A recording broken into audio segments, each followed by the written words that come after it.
Mahilig ba kayo mag-samgyup sa bahay? Actually, sobrang uso niya na mag-grill tayo on our tabletops, serving the family, di ba? So, anong ang gagawin mo kung nagsawa ka na sa Korean food at may natira ka pang samgyup salkats? Ay, gagawa tayo today ng 2 non-Korean recipes for you. I'm sure you will enjoy it. Kaya, luto na tayo.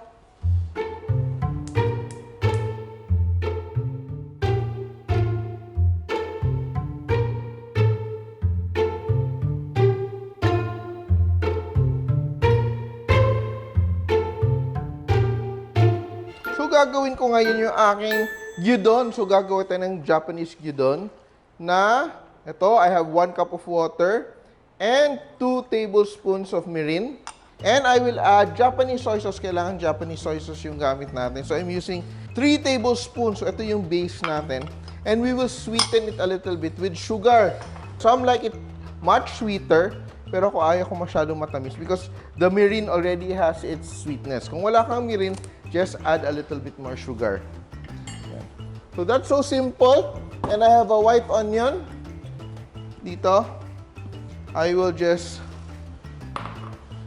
julienne it. Sobrang dali lang ating recipe. I'll just, cut it into wedge it na lang. Yan, para very Japanese restaurant yung ating peg ng ating dish today. Once my water is simmering here, di ba sweet na parang may broth, may sauce yung ating gyudon. I will just add my beef and let it simmer. And as it cooks, I will add my onion. Sobrang dali lang. And on the other side, eto, very hot pan. I'm going to put my beef. Yan. So ito siya, it's just basically grilling our beef. Yan. Grill that. Yung gagawin ko, I have a piece of garlic. I will just, slice the garlic just to infuse a little bit of garlic flavor. Yan. Ito din, it's like eating your steak, no? Pero mas mura lang siya. And I have some rosemary. Konting rosemary lang. You can use thyme, you can use whatever you want.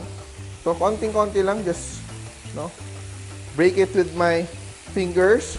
Not too much kasi alam mo yung rosemary can be very overpowering. My salt and pepper, I'll just season with salt. Lightly season with salt. Salt and pepper. Happy! Yan, sobrang sarap. And to finish, I will just put a tablespoon of butter. A tablespoon of butter here. Yan, put it there.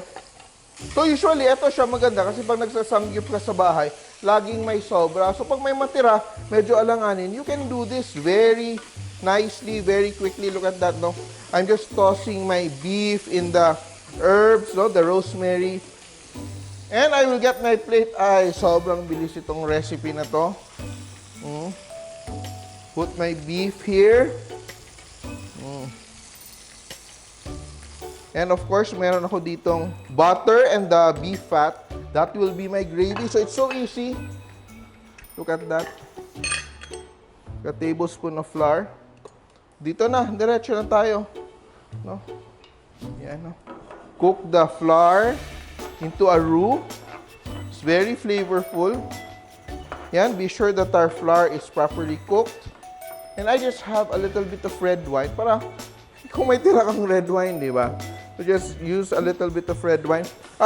If you don't have red wine, it's okay. You don't have to use red wine. Ako lang, kasi may natira ako dito. I'm using it just to give it a very nice complex flavor. No, kasi roast beef naman yung ating niluluto, di ba? Beef stock. Prepared beef stock. You can use instant. Don't stress. Yan. No? So I will just cook my gravy in my grill pan. And of course, we have to season this, no? So, depending naman sa ating beef stock na ginamit, if you're using instant, medyo may lasa na siya.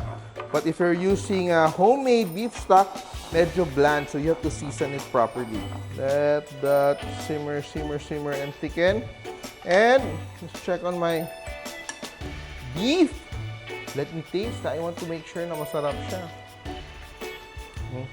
Achieve! Achieve! So my gravy is very nice now. And of course, I will season with a little salt. Konting salt lang, not too much, because ang aking stock already has flavor. And black pepper. Damihan natin yung black pepper so it becomes very peppery. My gravy is done. And I will now add my onions into my gyudon. Let that simmer. The onions will also add a little bit more sweetness, so more natural sweetness tayo from the mirin.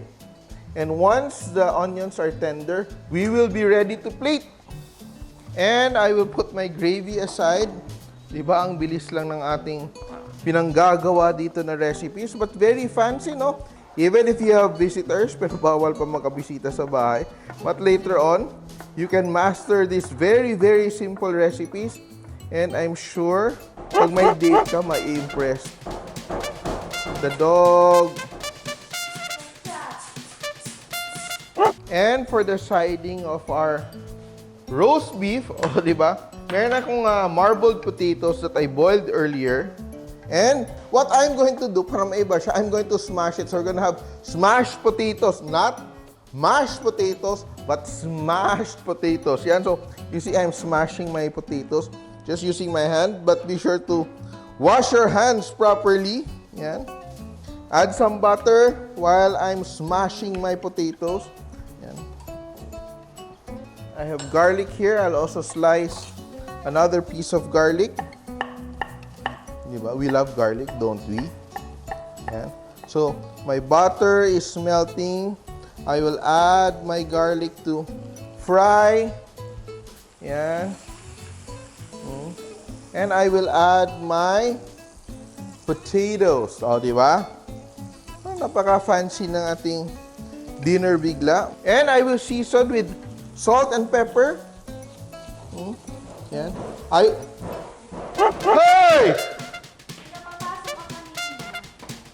What's your problem? What's your problem? Ha? Yan, so very nice. It's gonna be crisp outside, but a little bit buttery on the inside. Toss, toss, toss. Once you're happy with your potatoes, put it aside. Yan, ating siding. Potatoes. And meron din ako ditong very nice French beans. Again, a little bit more butter. I add my beans. Just toss. Of course, you have to blanch your French beans. Salt, but no pepper. I don't like black flakes in my vegetables too much. Yan, salt, season. Once it's warm and coated with that nice butter, I will serve it here beside my roast beef.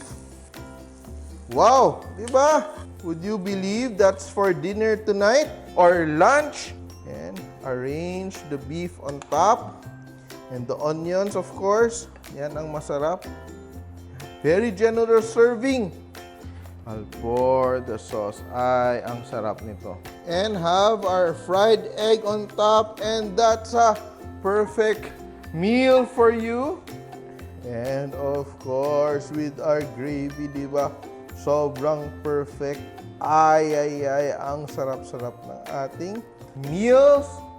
Try this at home, mga ka-Simpol. I'm sure you will enjoy it. Ang daling gawin, no? At saka konti lang yung ingredients na kailangan natin. Kaya luto na kayo nitong mga recipes natin. Meron tayong Japanese-style beef gyudon and roast beef with gravy. Simpol!